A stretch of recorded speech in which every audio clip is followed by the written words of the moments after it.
I leave with this picture here. I just wanted the picture to signify the sky's the limit. And that's really how I feel. Martha and I had a chance to sit down today to visit and to daydream. I love to daydream about what can we do and where can we go. And Martha and I know that there's some hurdles. There's some things that might be kind of challenging, but you have the right person in place. Martha's the right person to have in place to overcome those hurdles. How can we get into more locations? When I met at the senior center just last week with that group, and then I got in my car and I drove all the way, it was so far, over to the early learning center. I was thinking about how many houses I was passing that maybe don't have a car. Like, how are they getting there? And so it's Martha's job to find out, well, then how can we meet them where they're at? We want to reach every family. We want to give them the opportunity to walk to us, or we go to them. And so that's the dreaming part. That's fun. The sky is the limit. That how can we get ECFE more places, more readily accessible to all families? So that's what I'm thinking about. What are you thinking about? Do you have any questions? Do you have any wonders? Mr. Chair, Director Warren. Stacy and Martha, both thank you very much. I just want to point out that an investment in early childhood family ed is one of the best investments that we can make, period. It's been shown by Art Rolnick of the Federal Reserve that for every dollar we spend on investing in early childhood family ed, we get a return of around $17. And they also, Stacy, Martha, you know this also, that board members, you've heard me talk about ACEs, adversarial childhood experiences, that these little ones go through in some of the families, and that makes a huge impact on the possibility and potential of their successful life down the road. Now, do we want to? And by the way, the most development of the brain happens between the ages of 0 to 5. 0 to 5. Now, 16-year-olds will challenge that, but 0 early childhood family education. So I just wanted to make those points. And the intergenerational thing, the whole intergenerational thing has also proven research-based to show huge impacts on young children's life, along with our senior citizens.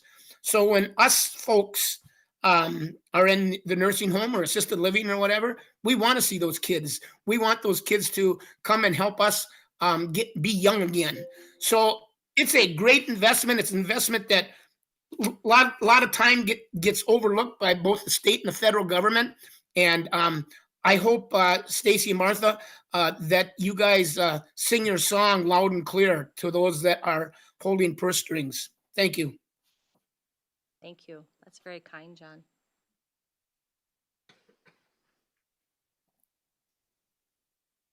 Any other questions or comments?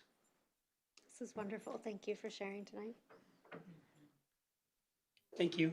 Thanks. You bet. Thank I you. have a small bookmark that we created that I'm just going to leave with you. So the next time that you're reading, you can stick it in there. Remember, family education. Pays off. It pays off. Yes.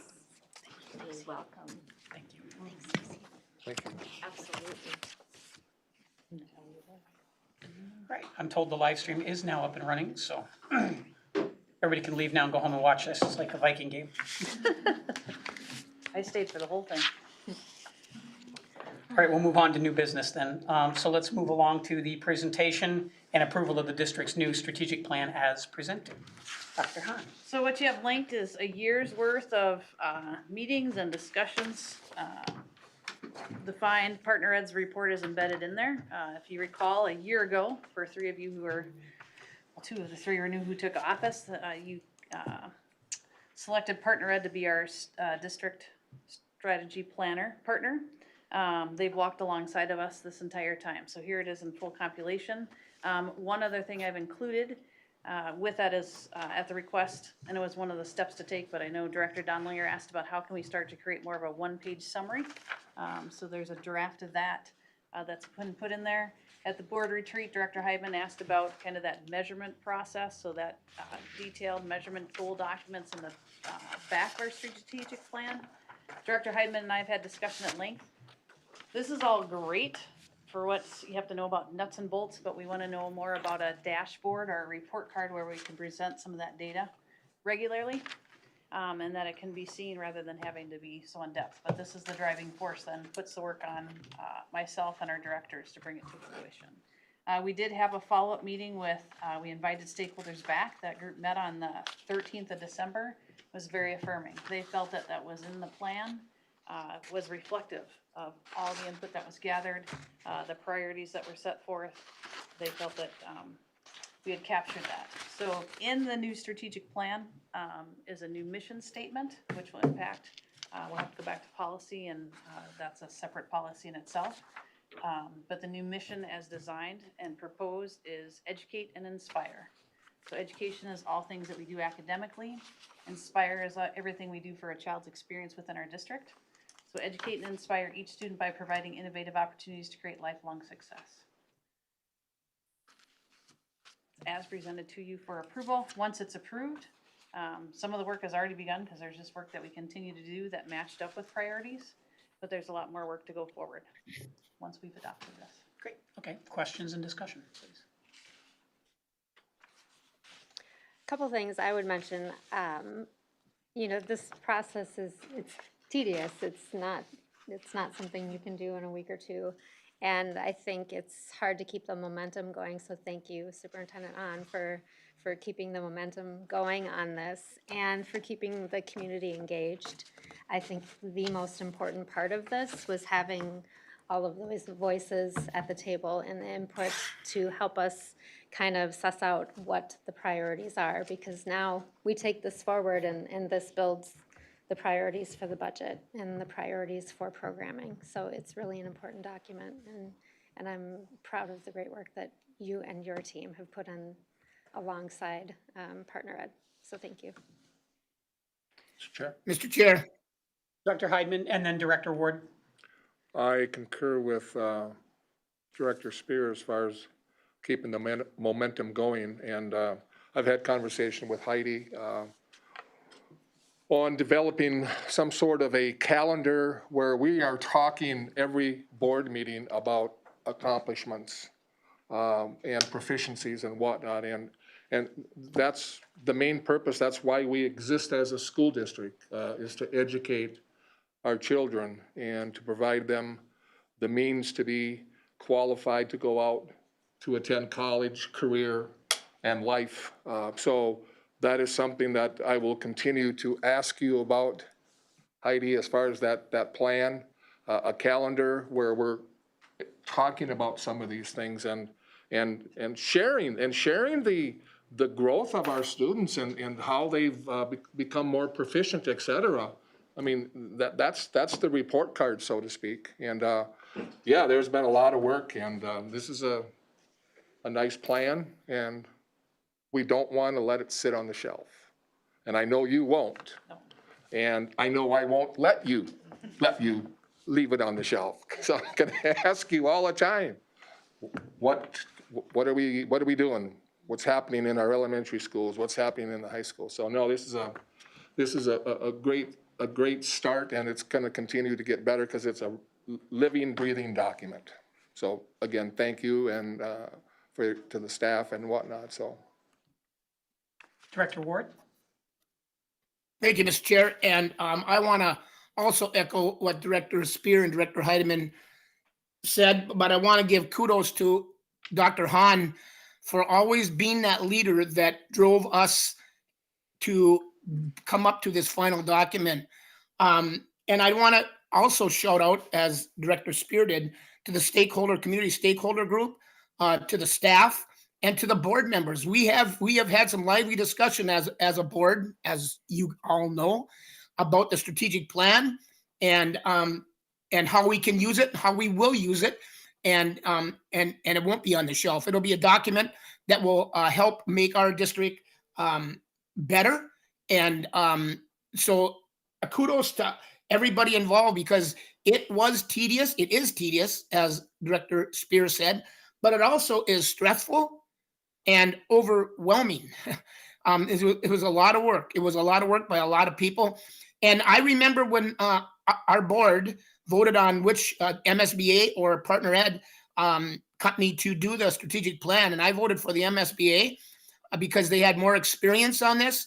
But I will say this publicly, Paula from Partner Ed and Partner Ed staff did a remarkable job working with us on the strategic plan.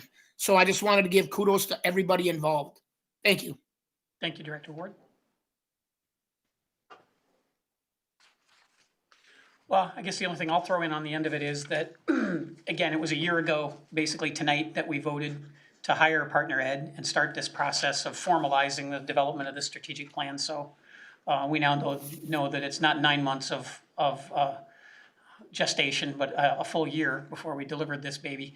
And what we have now is a playbook. Now we got to go out and we got to execute the plays on the field. The good news is we know that all the plays in the playbook work, unlike a team I won't mention. Who happens to be my favorite. Exactly, it happens. But the point is, we know this will work. We just, everybody said it better than I can say it, which is we just, you know, again, it's all about making sure we take the directives that are in there and keep our foot on the gas pedal as much as possible to execute on those objectives. And I think an important part of that is near and dear to the entire board's heart, at least, and I know to yours as well, Dr. Hahn, which is just because there were community stakeholders involved in the beginning and the development of this plan, that isn't really where your job stops. You know, this isn't just a 6 or 7 person effort. This isn't a 1,200 staff in the school district effort. This is a community effort that includes everybody in our school district. And whether that's just being supportive, whether that's being involved, I know Dr. Hahn's going to be putting some more groups together to continually kind of keep checking course and making sure that things are going well with the execution on the strategic plan. And I just want to make sure that people understand that your thoughts and involvement are as welcome now as they were a year ago when we began this process. That's all I really have to say about it.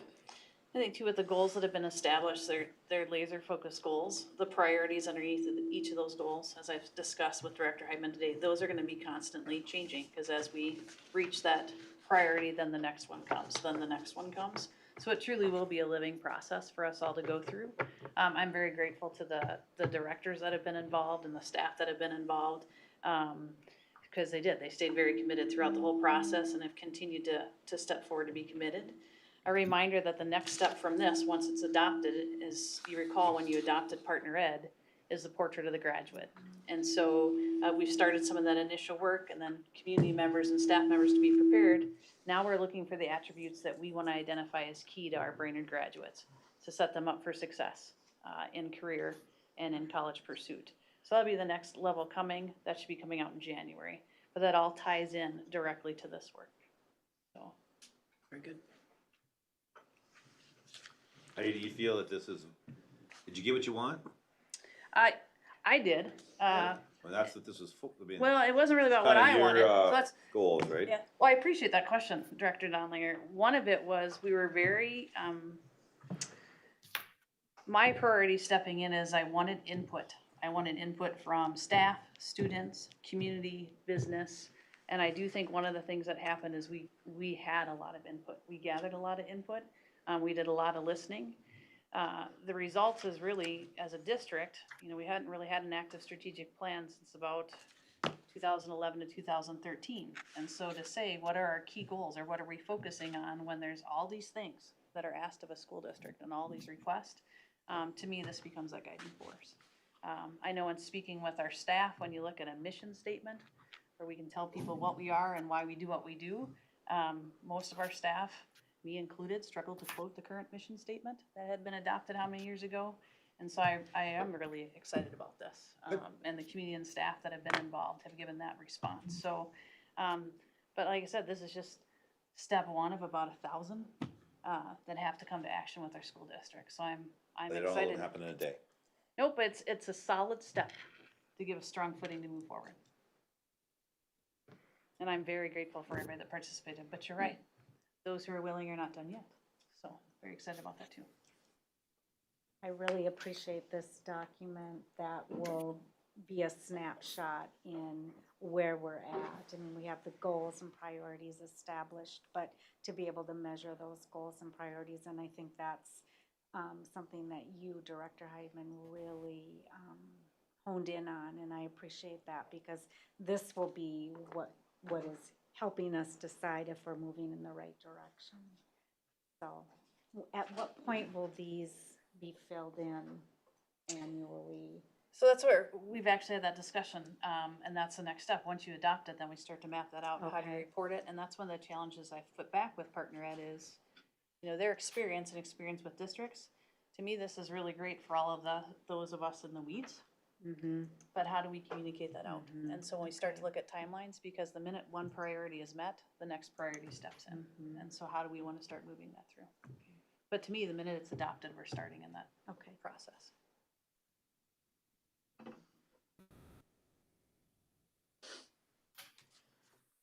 All right, well, then I will entertain a motion for approval. Mr. Chair, I'll move the approval of the new strategic plan Thank you, as Director presented Ward. by Dr. Hunt. I'll second. All right, so we have a motion from Director Ward with a second from Director Spear. Any further discussion? Hearing none, Kelly, roll call, please. Sarah Spear, Yes. John Ward, Yes. Kevin Boyle, Yes. Michelle Brecken, Yes. BJ Donnelly, Yes. Randy Heidman. Yes. Thank you. Motion carries. All right, we'll move along to the approval of the third reading of MSBA Policy 631, Library Materials as presented. So in your packet, which was really nice, based on feedback that was received at last board meeting, there were 3 main changes when we went through and adjusted the policy. We made point to highlight those in yellow so you could see exactly, since we've had so much redlining and crossing and moving. But those adjustments have been made to the policy based from feedback from last board meeting. All feedback specific and relevant to policy has come from board directors. There's been no other further input or comment from internal staff or community. So it's been updated based on the most recent discussion from previous board meeting.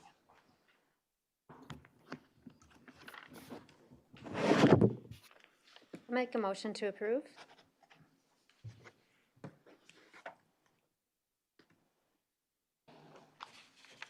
I'll second. There's a motion from Director Spear with a second from Director Brecken to approve the third reading of MSBA Policy 631, Library Materials as presented. Any discussion? Chair? Director Heidman. First of all, I just want to make a general comment. There's been quite a few comments made to the point that the school board has been spending too much time talking about library books. My question to Heidi, this is not a surprise gotcha question because we talked about it this afternoon. I asked her, are library books vital component of a student's education? She said yes. That's why we're spending time talking about library books. It's something that a lot of you may not want, but some in the community do, but it is vital. So I want to make that point. Second thing is, I think in the selection of the library book, the materials, I think there's maybe a little bit of redundancy. It's not a big deal, but when we look at paragraph A5, if you have a chance to look at it, the library materials shall meet high standards of quality, et cetera. Again, it's not a make or break for me, but it just appears that paragraph A and C, we describe in more detail in item number 7, and paragraphs or point B and D are described in more detail in item 9, and paragraph E and F are described in more detail in item 4. So I'm suggesting that we take out all of the subsections in paragraph 5, where we talk about library materials shall meet high standards, because they are discussed in more detail in items 4, 7, and 9. And again, I'm not gonna lose sleep if they're, I'm just throwing that out for discussion. Okay, thank you. Other discussion, commentary, questions? I just have and I don't wanna open a whole can of worms here, but page 7, item 3.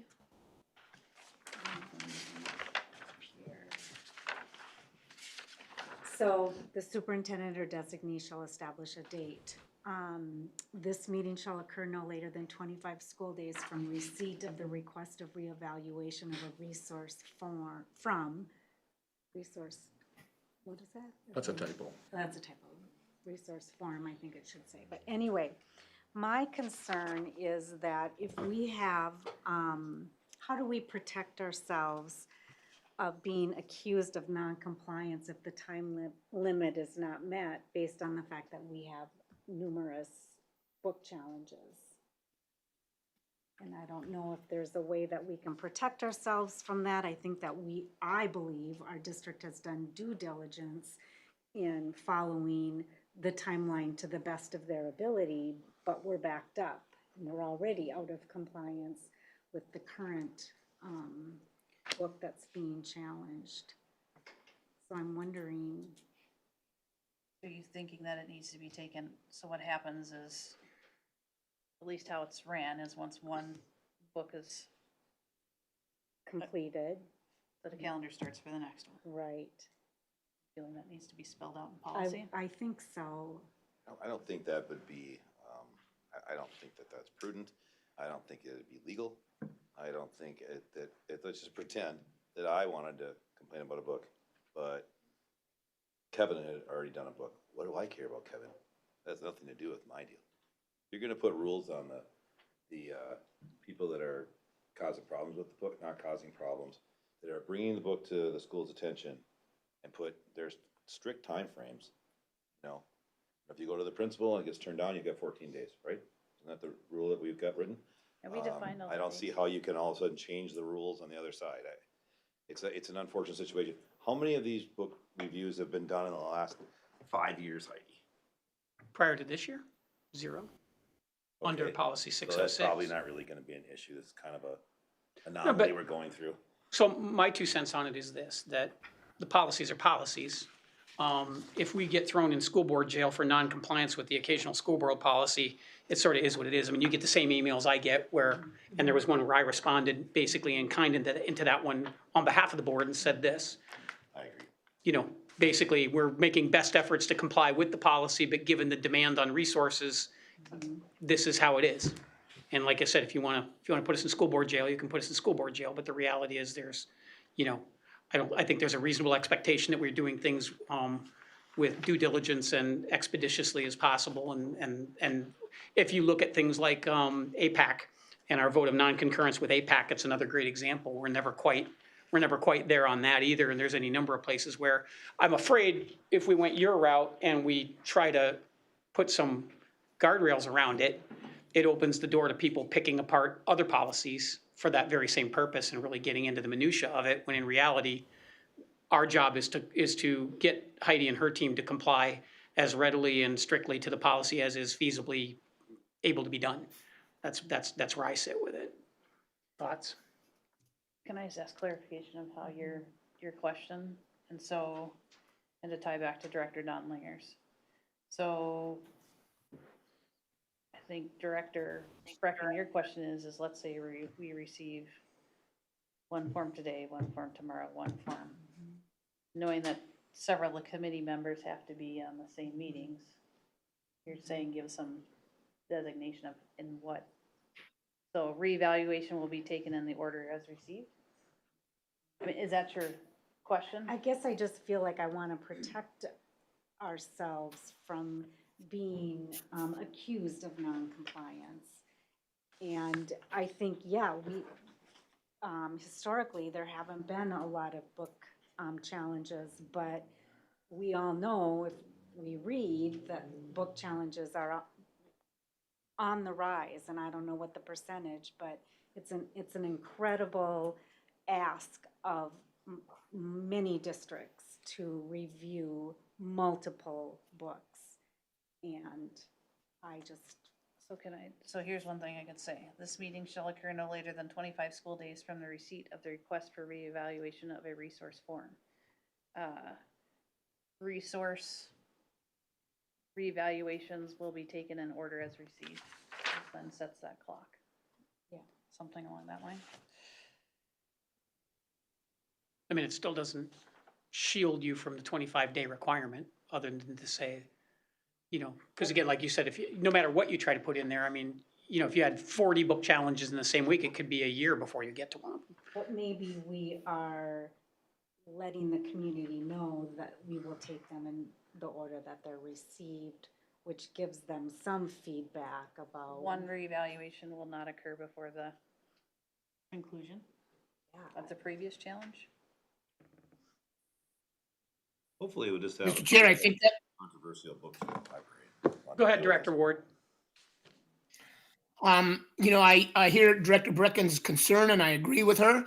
And I think that, the point is, we could say something as simple as the next challenge will not start until the previous challenge is finished.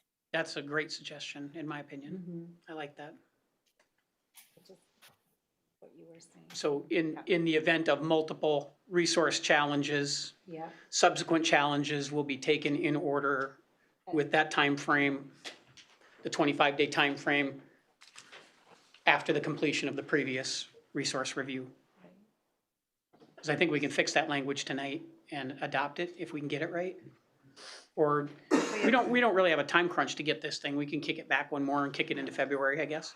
No, there's no I mean, once you have your final reading, it's just formally adopted, but at any point in time, you Yeah. can revise. All right, well, policy too. let's just, we'll do like we did before. We'll do a policy committee subset and we'll take a look at it and clean it up and get it around to the board. Okay. Then I think the other thing, I have Director Heitman's note of repetitive. He feels repetitive points are being made in selection of library materials. Number 5. He feels are repeated in 7, 9, 11, and paragraph C. That's at least what I heard. Yeah, what I'm saying, I think that the paragraph, or the points A, B, C, and D, and E, and F under point number 5 are better described in the actual paragraphs themselves. Okay, That's all I'm saying. so potentially look at. Okay. Kev? Director Dondelinger. First of all, this thing is way cleaner than it started. And all that busy talk is kind of all cleaned up, and whoever did that, great job, because this is way more professional. We're not seeing things 2 or 3 times, so that's really great. You guys did a great job, I think. Just to let you know, I'm gonna vote no against this policy, for 2 reasons. One is, I think it's condescending. I think it's ridiculous to say that anyone that wants to has to attest to have read, viewed, or listened to the material in question in its entirety. We don't demand that out of the librarian, we don't demand it out of the principal, it's been brought up before, I don't think we need to rehash the hash, but I wanna be on record showing that I'm not voting for this, because that's pretty, ridiculous to the people that help pay for the books. They have to read the whole book, but the people that ordered the book, bought the book, okayed the book, and by the way, told you that you can't go ahead, that you're wrong, doesn't have to read the book. But for me to protest a book, I gotta read the whole thing. I can't stomach that. I've gotta be able to sleep tonight. And then I still don't believe that we should have the student representatives. I know everyone disagrees with me. That's fine. I just want you to know I'm voting no. But I really think if we're gonna leave the kids on there, this whole thing of that they have to read the whole book in their entirety, but no one else does, is just ridiculous. It's over the top. Why?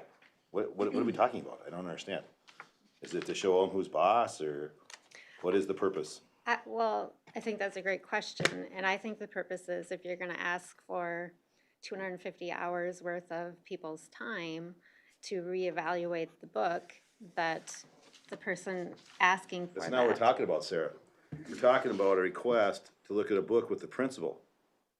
So I'm not asking the principal to spend 250 hours to read the book. I'm just saying, hey, I don't know if you know, this book's in your library. I just want to bring it to your attention. I don't think it should be in front of these kids. No one said we had to put a committee together. No one said we had to do anything. Don't forget that with this policy, principal could be like, maybe you're right. That's a little questionable. Put that one over here. You know, no one's asking for that at this point, right? So I just don't know why if it's good for the goose, it's good for the gander. And I don't think we should. I don't want the principal to read the whole book. I don't want the librarian to read the whole book. I really don't even want the kids to read the whole book. But I just think it's just condescending. It's just like, we'll show you who the boss is. You wanna come in here and talk about a book? What, are we gonna test them? We give them a lie detector test? How are we gonna know if they read the book? I mean, it's just foolishness. But, you know, whatever. It'll be fine. It's a lot better than it was when we started, and it's a lot better than the old policy we had. So I think it's, you know, I think you guys did a nice job on it. Randy and Kevin and everybody else on that committee cleaned this baby up. I mean, it's a nice policy now. So, there you go. All right, well, I think we've made enough language suggestions that it's not gonna get a vote tonight, it's gonna get kicked to the February meeting. Okay. What I would say is I guess I hadn't really read it in that context. I mean, I know you've brought up that concern before, but I never really noticed that we have it up under the informal instead of under the formal. And I'd say before the next time we look at it, maybe that's something to consider is, do we require that somebody read the entire book for the informal request for And where do reconsideration? they take their test before they get to come in and talk? to the Well, like I said, principal? it's an attestation. Yeah, it's. But to your point, but what I would say in defense of the mindset behind it, right, So you is get why the these full other people aren't context of reading the it is book. because they're I selecting understand. off of recommended lists. These books are in thousands of libraries across the country, so somebody is choosing to challenge its educational merit, its social relevance, its quality as a piece of art. Well, how can you really do that if you haven't read it? I guess I can get behind that argument to a certain extent, with the exception of certain objectionable scenes, if you will, that are in those things. Like I've been on the record with that too, where I understand that, but if you start to get, so take that out of the mix for a second. Let's just say that the whole theme of an overall book is objectionable versus very specific sequences or imagery that's depicted in it. That you really disagree with the overall theme of it. Now you're challenging the work truly based on its value as a whole. How can you do that if you've not read it? And then I would go back to the last appeal that we heard last meeting, where the individual that challenged that particular book, who was a great person with really heart's in the right place, but the whole basis of the appeal was on the state statute on obscenity, which states that the work as a whole has to be considered. But Kevin, this has nothing to do with that. This is just that we are going for an informal thing to a principal, and you're demanding that whoever's doing it has to read the whole book. I'm just saying, I think it should be out of the policy.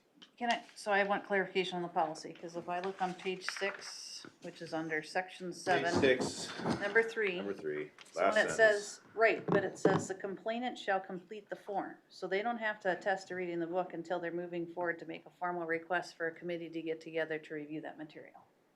So it's the next step from the informal. So it's not saying that that has to happen informally at all. At least that's how I read this, unless you, again. I'm not someone- reading it that way, though. So if the concern has not yet been resolved, the request for reevaluation of a resource form shall be provided by the principal to the complainant. The complainant shall complete the form and return it to the principal within 30 calendar days during a student calendar year, which means the minute I submit that form, I'm invoking the request for reconsideration of materials. So Actually, I am reading it the way you're reading the it now. complainant must attest having read or viewed or listened to the material in question in its entirety. So they're saying, I'm gonna ask for the whole committee to do this because I filled out this form. So that's how it's written. It's not part of the informal process, it's part of moving to the formal. I'm just telling you how I'm gonna vote, and I think it's condescending, and I think it's kind of an insult to people. How would you know if they didn't read the book? Why do we know they didn't read the book? Why is it even in there in the first place? This is why people are sick and tired of government, because you treat them like they aren't honest. You treat them like they're not smart. And so it's fine. I'm gonna vote on this policy with that language in there. It's no big deal. We don't have to burn the house down over it. It's just, I brought it up before, and I think it's ridiculous. So I have my opinion, you can have yours, we can all get along, just, I'm not voting for that thing. I'm just trying to make sure it's spelled out clearly in policy. I mean, I just So cross the that's- sentence, that's all we need to do, for me, to make me happy. I mean, there's more than me in this deal, so. Anyhow, Yeah, I'm comfortable with that. Well, we You're can, comfortable with removing, having, No, I think the way it exists right now, comfortable with the way it is right now. I'm comfortable with the way it is. And I do think people should read the book. It's a literary, can. it's a literary work, and Well, it no one shouldn't said they be didn't, is the taken deal. one sentence at a time. It's a whole. we're never gonna know anyways, you follow me? It's like, what are you gonna do? Are you gonna ask them, did you read the book? I'm In not its gonna ask entirety? them, Did you read in your but I entirety? want them Are to you sure know you it's read an in your entirety? expectation, right? It's just an insult. It's a slap in the nose. It's unnecessary. That's all. That's okay. I just wanna sell the school. I want people to be happy to have their kids go to school here. I wanna be proud of being in Brainerd. I don't wanna give them reasons for negatives. That's just a negative that has zero teeth in it. There's nothing we can do about it. We are never gonna know whether they read the book or not. And we're just putting that in there for what? For ourselves, to make us feel like we're in charge? I don't know. It's okay. Like, let's just move on. Can we just vote? I'm ready to vote. I vote for voting. Please, let's just vote. Actually, there's no vote because we have to revamp that language. Oh, not again. We gotta do this again in February? we're gonna send her back to, Oh. we're gonna send it back to policy. All right, sounds good. The So policy, you're- the Next item up policy for committee grabs. meets again But in your February. is, Before the board meeting or after? is well Do you documented, need so me to we're gonna amend take my it back to motion? policy. No, it seems pretty simple. All right, I'm gonna Well, the amend. motion can fail and then it just, But there's- Actually, you can just, we can move it back to policy. well, you can also, yeah, you can also move to, remove your motion and move to, I'm gonna amend my motion to send this back to committee, policy committee. Okay, so For further I work. think it's on, I will second that.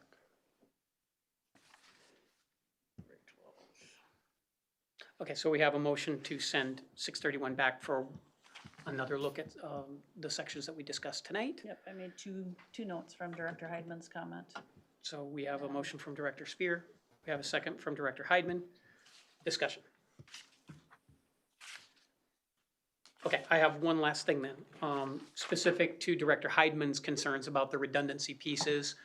Is the board comfortable with us trimming that some more and giving you a chance to review that individually once we've trimmed it to do that? Because Director Heidman and Dr. Hahn and I will work on that. And I know you guys will make sure that each of those are represented. I didn't look through and match them up as well as Director Heidman did.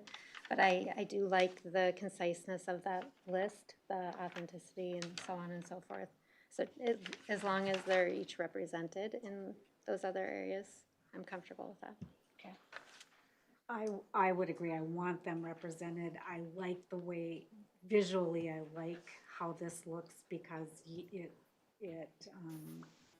conceptualizes, I guess, what library high-quality standards are without having to read all of the other, without them being mentioned. Director Brecken, I'm gonna break precedent a little bit here, but you've done a lot of research on this, and we can have a third board member looking at these revisions and not break any laws. Would you be willing to have a look at some of these drafts with us as we're doing that to make sure the consistency comes through? Yeah, I would be happy. And I think we can balance what Director Heidman's asking for with what you're trying to maintain. Is that okay? Okay, thank you. I misspoke. The riveting policy committee meeting will happen January 23rd at noon. Okay, so we can address it then. So we meet at noon on the 23rd. Yeah, so we can get the draft done then. But in the meantime, we'll work with you to make sure that we don't accidentally throw a baby out with the bathwater. Okay, so we have the motion and the second from Director Heidman. Any other discussion? Hearing none, roll call, please, Kelly. John Ward, Yes. Kevin Boils, Yes. Michelle Brecken, Yes. BJ Donnelly, Hold on a minute. What are we voting on? We're voting to send it back to committee. Yes.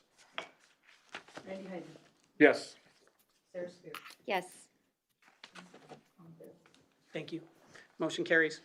All right, we'll move on to the approval of the third reading of MSBA Policy 720, vending machines as presented. Motion. Second. All right, we have a motion from Director Donnellinger with a second from Director Spear. Do we have any discussion or commentary? There's been no additional input. Mr. if you'd Chair. like it in. Director Ward? So, I'm assuming that, we're talking about vending machines with snacks or pop or whatever.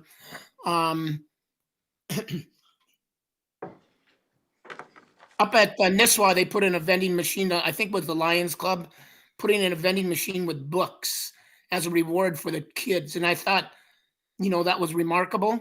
I've seen it up there. I've got some grandchildren that think it's the best thing since sliced bread. So my question is this, when we talk about vending machines, are we going to, not allow certain vending machines as donated by community organizations? Or, has that been discussed or considered? So the vending, this policy covers if we're gonna make a profit, right? If we're selling, and the vending machines that you're referring to, John, there's no selling, right? The kids can just get a token and go Right. get it. So this covers Right. if we're selling items. It's up to $10,000, right? Goes over 10,000, that starts to be a different Right. policy. Well, it's just that they have to follow what's in here. And there's lots of statutory guidance based on updated nutrition laws. That's why you don't see pop vending machines and snack vending machines and candy machines in schools anymore. So the vending machines that have come in and why this policy got questioned was they were putting a vending machine, I believe, in staff lounges to have pop available to staff. So I know when you talked about the old rules where groups were making tons of money off of vending machines, there's lots of laws where that can happen right now, and there's lots of nutritional restrictions that we as a school district cannot dispense those. So- Yeah, and I would assume if looking at the nutritional restrictions, we're probably not going to make a profit. 'Cause I And just what don't. we would put in there, the students probably wouldn't be putting their dollars in. So, the high school has the Warrior Outlet. The Warrior Outlet has to comply with those guidelines as well. So at the high school, that's typically where students are seeking their snack, and revenues made from that outlet are reinvested back into the. And outlet fresh itself. popcorn is nutritious. It is, It is, no, I'm not, yeah, it's, It's a whole grain. yep. but I know Director. Hyde- Marcy, thank you for, Marcy, thank you for that clarification of the question that I raised. Yeah, no problem. Right, any other questions for Marcy or discussion? All right, hearing none, we'll do a roll call vote, please, Kelly. Kevin Boils, Yes. Michelle Brecken, Yes. BJ Donley, Yes. Randy Heitman, Yes. Sarah Spear, Yes. John Ward. Yes. Motion carries. Thank you, Marcy. Marcy's so excited that one's done. All right, next up, we have the approval of the directors and assistant director handbooks as presented. Angie Bennett, please.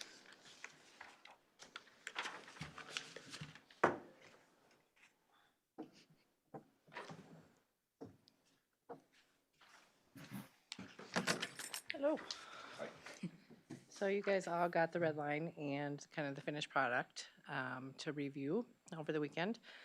Basically, the main language changes was removal of the dean of students, because there was a lot of revamping the last handbook period because there was a lot of confusion about how the deans played into that. As we've discontinued that role currently, we took all that verbiage out of there. So it kind of cleaned it all back up again. A few other tweaks in language just to make things more clear. Other than that, it was just an increase in the salary schedule. I'll make a motion. I'll second. We have a motion from Director Dondelinger with a second from Director Brecken to approve the directors and assistant director handbooks as presented. Any discussion?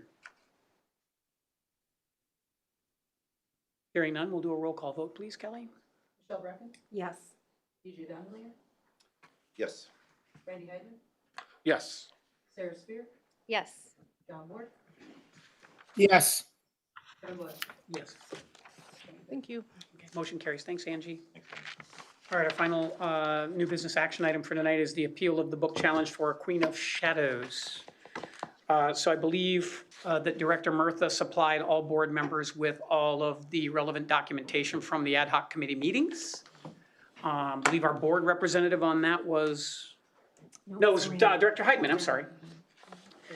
And so I think, given that we just kind of went through this discussion process last month for the prior book challenge, I I guess, so the appeal is based on the documentation. I do want to make a clarification. I did speak to the appellant at some length, and to make a point of clarification about the appeal, the way that the appeal form was worded, the appellant was attempting to say in the appeal that if we, as a board, choose to uphold the ad hoc committee's decision and retain the resource, that the appellant was hoping also to challenge it so that it could not, preemptively challenge it so that it could not be used in curriculum at some subsequent point down the line.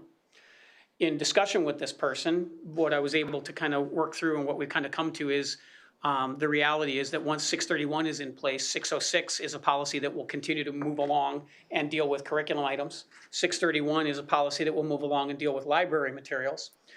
Since the book is not, and there's no intent, it's never been submitted for approval to be used as a curriculum resource, the question really isn't in play at the moment. So what's in play at the moment is strictly the appeal of the resource as a library book. And then if it should for some reason pop up on a curriculum list, then it could be challenged at that point separately, despite whatever we decide tonight, under 606 as a curriculum resource. Does that make any sense? Okay, so everybody's tracking with that. So we wanted to make sure that the appellant got every opportunity for the entire concern to be aired and heard by the board in the way that it was presented to us. So that's effectively how we've decided to go forward with it. So with that said, I would entertain a motion. So I want to be clear. We're not retaining this as a library book. As of the appeal that's before us, if there's a motion to be made, is to accept the appeal and essentially not retain the resource. That would be the motion. Or we could have a motion to reject the appeal.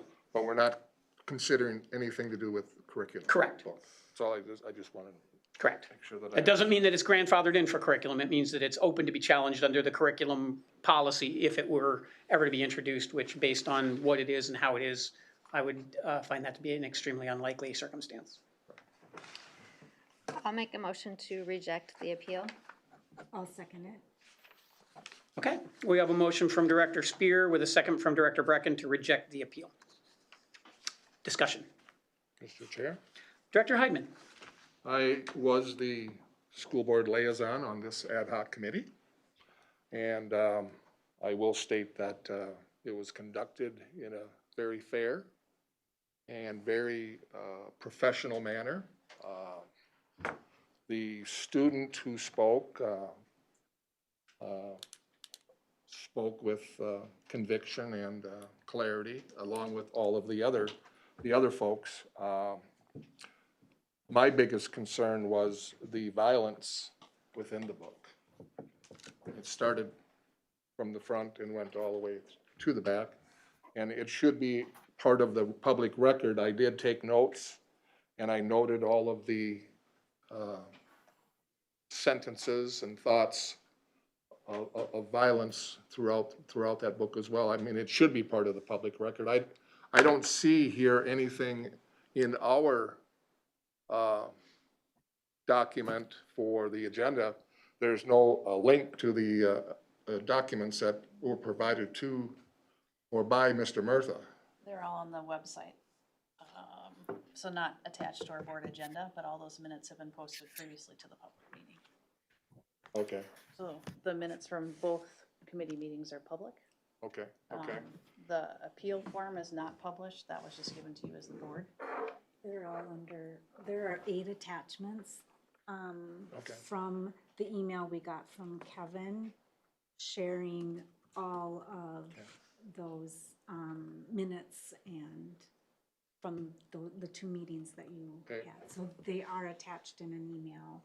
Where did the amended, I believe the amended one where you needed to change your certification signature, Tim, that's all fixed, right? okay, Yeah, okay. I just wanted to, Okay. yeah, we addressed that last week. but I mean, even though I disagreed with the outcome, it was done in a very professional way, and there was no throwing anything, no throwing books around or anything. It was good discussion, et cetera. So I will be obviously voting not to retain the resource, but it was good discussion, and it was done in a very professional manner, and I think Director Murtha being put in the position that he was, no one wanted to be the chair, and he did step up, and I think he was very fair, and I think it was handled in a very professional way. So those are my only comments. Great, thank you, As far as Director being- Hyman. And Director Hyman, follow up, just pulling up on our website. So the notice is there, the approved minutes, they need to be linked. So the minutes that you received, they still need to be linked onto the district website, under meetings, agendas, and minutes. So we'll get those done.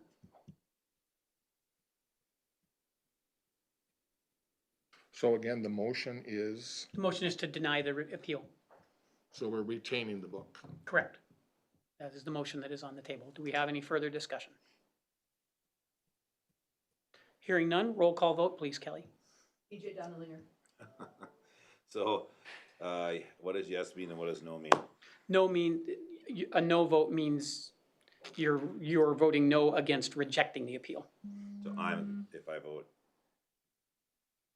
so no means, You want the I wanna book hold up on. the appeal. Okay. So your vote is no. My vote is no. Randy Heidman. No. Sarah Spear. Yes. John Ward. Yes. Kevin Boils. Yes. Michelle Brecken. Yes.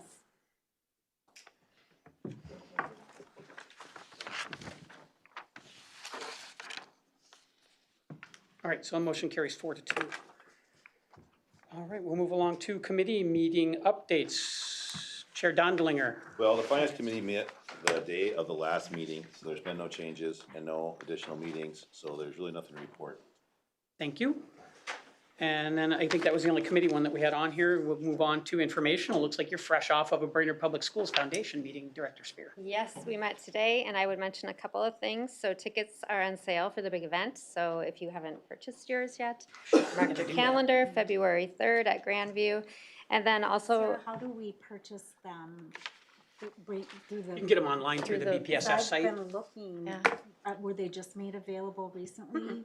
no, I think they've been out there a So little do I, bit. do I go to the Brainerd Public Schools Foundation? That should get you there. If not, I'll Okay. send you the link. Okay, And it'll start being on social media, so here Yeah. you go. okay. It's right on their main homepage. BPSF.org. There's a little astronaut logo. Yeah. See, and that was right before Christmas, there wasn't any. And the other thing I would mention is Brainerd Public Schools Foundation does a phenomenal job of managing this scholarship portal with over 100 scholarships from the generosity of our community. And so that's open right now for seniors to apply, and it'll close February 28th. And so just want to put that reminder out there. If you have any seniors in your life, get them out there and applying for some of those great scholarships. It's a wonderful offering that the foundation has. Sarah, that's one application They covers fill out all of one their. application, yeah. That's nice. I believe Yeah, that is nice. last year, over $180,000 was given specific from the Brainerd Public Schools Foundation, but scholarships were awarded to just over 200, I think it was 254 seniors, don't quote me on the exact number, but over $1 million in scholarships were awarded to that number. So this is, It's if huge. you look at the graduates of Brainerd Public High School, there is significant scholarships awarded. And I'm very grateful to the foundation and the work they do. And we have so many generous community members that invest back even outside that foundation for the scholarship piece, so. That's it. Great, thanks. Okay, we'll do an equity task force update. Okay. Recommendations from Director Brecken. So in October, Rick Jensen came to our task force meeting. He's a graphic design instructor at the high school. He was present for the purpose of asking his students to create posters, bookmarks, etc., promoting belonging through speaking up. It's kind of a continuation of the interrupter bias training, encouraging students to speak up when hurtful comments are made toward others. So members of the task force will soon be selecting those posters that will be made available to the buildings within our district, and they'll be middle level high school posters and then younger posters as well. We're also continuing to generate questions for a variety of stakeholders, which includes students, staffs, families, and community members. And we'll be making a plan to assess how the school district is involving those stakeholders in meaningful ways. And then this data will help to determine how we can best strengthen those community partnerships. So we're continuing that work. I think it needs to be noted for the record that these reports of the Equity Task Force have improved greatly since Director Brecken got on there, and I'm not the one doing the reports. Thank you very much, Michelle. That's outstanding. We do have a meeting tomorrow, I believe, right? Yes. Yeah, yeah. That's great. All right, Marcy with the Business Services Report. So in your board packet, you finally got the June report, so we did get the audit done. These are the final numbers. Nothing really to note other than the audit presentation will be at next board meeting for 22-23. And then the next report is November's report. We're tracking higher in food service and construction and the post-employment trust, but I noted last time I will review those in the revision. So you'll see a change there. And then also in your report is the enrollment. We are down 31 from the beginning of the school year. The 5-year average is being down about 57 at this time. So tracking better than we had in the past. Yes. Yep. Any questions? Just one, have you been tracking, there was an article that, well, I think a lot of people may have read it. Our state budget is not in the best shape, and they keep talking about the free meals. They estimated what the cost was gonna be at the state level, and they're saying they're gonna blow right through that. I mean, it's gonna be astronomical compared to what they had budgeted. How is that, I mean, how is that gonna affect us? Or, I mean, obviously the state is controlling that, but. Right. We're probably reading the same things. Okay. There's nothing that's been trickling down as far as, yep, this will impact you in whatever fiscal year. There's been nothing like that. It's just that information of, yep, it's higher than what we had anticipated. So do we get dollar match on that? Is that how that works? They give us a dollar or a certain dollar amount per meal. And it's actually higher than what we get if we had paid meals. So it is a benefit to us. I know Heidi, you had mentioned something that, you know, during the process of this being voted on in St. Paul, your superintendent's association was meeting or talking about this, and there wasn't 100% consensus that it was a good idea. Well, I think, you know, From the mindset behind it was phenomenal, right? Support our students and take away food insecurity. Right. I think what our group was talking about, just like you did as a board, there were lots of mandates that came through legislatively, and a lot of them were fast and furious as you've been adopting and changing policy. But when you look at the unfunded mandates that are coming through, food potential, right now it's funded. How long will it be funded? Some are unemployment. They're now already past the first year. When you look at the implementation, the requirements of the READ Act and the professional development. So there's requirements that are coming and the funding isn't following that, which behooves the district then to have to respond. Alyssa Thompson, our food service director, is watching this very closely of how that'll be impacted. And I think several directors brought it up as, for those families or participants who could pay for a meal, why aren't we asking for that? Well, right now, that's not the guidance, but that's some of the suggestions back. You go back to that. We still have an Angel Food Fund. We have lots of generous community members who fund that because we do still have outstanding balances, even though there's free meals and there's additional meals that happen. But there's a lot. March is gonna be interesting as they come out, and we go further into this session to see how they're gonna address some of these issues. Have you guys at your superintendent association, have there been any discussions about how other districts or what, is there a plan to contact the state and stuff Well, like I think a that? lot of that is just gathering data. So the Okay. best thing is they take a guess at what it is be. Now we have actual, Yeah. what the cost or expense will be. They now have actual data behind that, which is now what we're hearing. And so as our legislators enter their next session, how's that gonna play out? It's not a budgetary session, so. They're entertaining. You know, if we had people pay for their own meals, Marcy just told us we get more money from the state. But yet this was sold as the biggest education funding bill, you know, it's like, I don't know that when everybody thinks about education funding, that free lunch for everybody was a big part of the deal, but it's a big part of the additional funding that they did.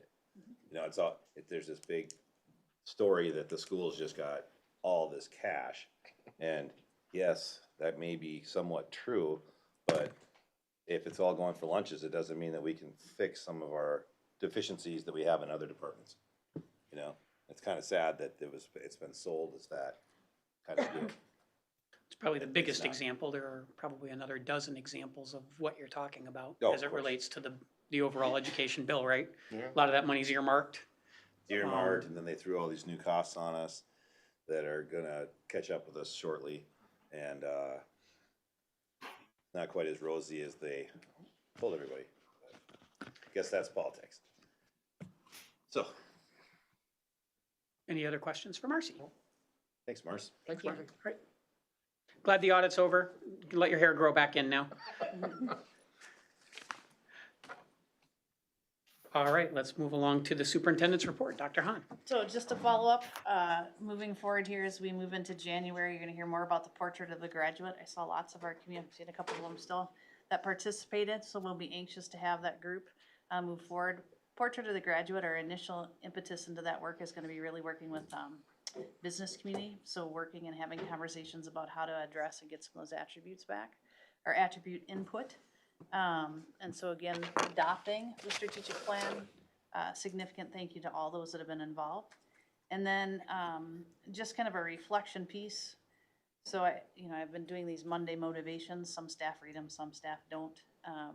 But today's motivation was really about how do we know, that the work we're doing is important and that we're in the space where we're supposed to be. And, in our school community, we've had 2 staff members that have passed away in these short couple of weeks, and it's been difficult for a lot of our staff, and me included. When you work so closely alongside, we've talked about how we spend more time with each other than oftentimes we do our families, and we do it because we love these kids, and we love these kids like we love our own kids. But the one thing that's been overwhelming is watching staff.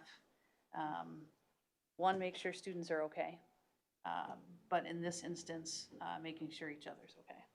And so, again, through all these challenges and politicalness or dividedness or whatever it has, our job is really about kids and the people who choose to take all these roles in our school system, because it's a whole system, are incredible. And I'm just, you hear me say it all the time, but truly grateful for what they do, and it's really reflective when you get to slow down and see each other in a different light, reflecting on the legacy that staff have left with each other. So that's what I'd like to share. Thank you very much. All right, then with that, we'll move along to director updates and commentary. Director Brecken. Well, kind of to continue in that same vein, we as board members have been receiving numerous invitations to visit classrooms by a variety of educational staff. And I really appreciate these invitations and wish I could honor each of them. Personally, I've accepted a long-term sub-position for the next 6 weeks, which would make it difficult for me to attend classrooms. However, I will do my best to reach out to schools as my schedule permits. But I do want our staff to know that I recognize our district employs devoted, highly educated, and talented educators. Without a doubt, I respect and celebrate the dedication, compassion, and positive difference you all make in the lives of children every day. That's my comment. All right, thank you. Director Heidman. Yeah, it's been 1 year. 1 year since a bunch of us got elected. And boy, it sure went by quick. My only comment is I think I've stated some of this already. I'm gonna really focus my attention this year on student outcomes and proficiencies, and you know, let's see where we're at. What do we need? Do we need to align resources? Or do we need to do certain things differently?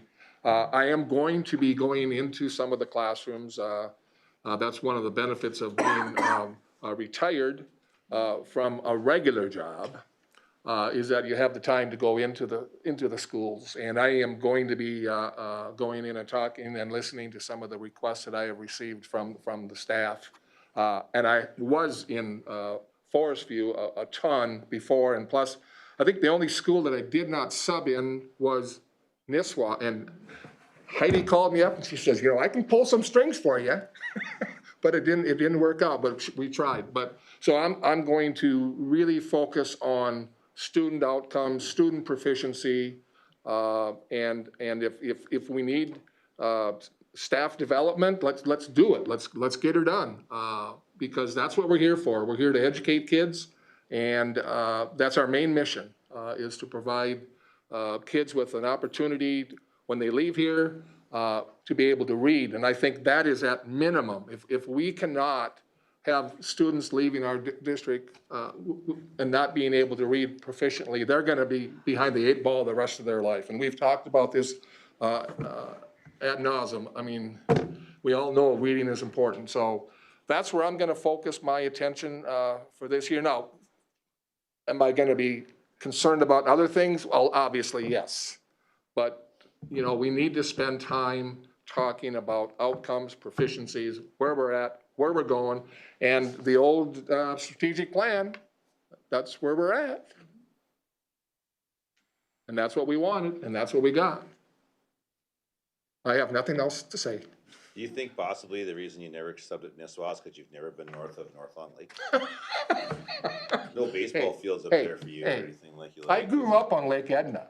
Oh, that's right. Well, when he was a kid, the horses would get tired before the wagon could You get. weren't even. You grew up in southern Minnesota. What are you talking about? Let's stop this I'm right talking now. about in the summertime. It's my turn. It is, Director Donlinger. Okay, I make a motion, Kelly, that you don't put clerk and treasurer and all this stuff in front of our names anymore. Number 2, Happy New Year. Hopes prosperous for you. Safe, good health, all those kinds of things. Done. Get this meeting rolling. Thank you, Director Donlinger. Director Ward. Thank you, Mr. Chair. I just want to echo exactly what Michelle said in regards to our staff, and so much appreciate everything they do in that. And Ms. Balsley kind of laid it on the line there, in my opinion, and from a student perspective. And so nice job, Michelle. You took the words right out of my mouth. Thank you. And thank you, staff. Thank you, Director Ward. Director Spear. I just really quickly wanted to echo the same thing, just to recognize that all the educators that showed up here tonight, thank you. And we see you and we hear you, and we're so grateful for the work that you do. And it was so cool to hear Ms. Balsley give her testimony about her experience in this district. And I'm pretty sure we could pack the house with kids that have the same story. Thank you very much. Well, I've got a couple of things, actually. The first one is I just want to kind of put a postscript on the appeal that we heard tonight. And I want to speak almost directly to the 2 people that appealed and the people within that portion of the community that raised those concerns. I want to make sure that they understand that even though their appeals were not upheld last month or this month, that those appeals played a very vital role in getting us where we're almost on the verge of approving a much more dynamic library resource policy. And there's more focus on, how these things are brought in, reviewed, looked at. It seems like the informal policy where principals are taking another look at the resources that are in the libraries has a heightened focus. So I think if you feel like your efforts were in vain, I really would tell you not to think that way, to think that you had a meaningful role in the process of this school district, and that even though in my own particular case, I didn't vote for either one of those appeals, I understand where those folks were coming from, and I respect their opinions. I just didn't happen to agree with them in this case. The second thing would be to kind of echo what Michelle, John, and Sarah kind of already put out there as it relates to staff and all of those things.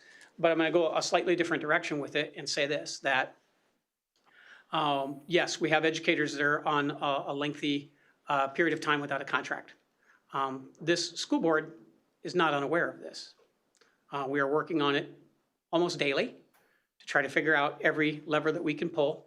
And because of the way that these situations operate, we're you know, sort of muzzled in terms of what we can talk about and what we can't talk about.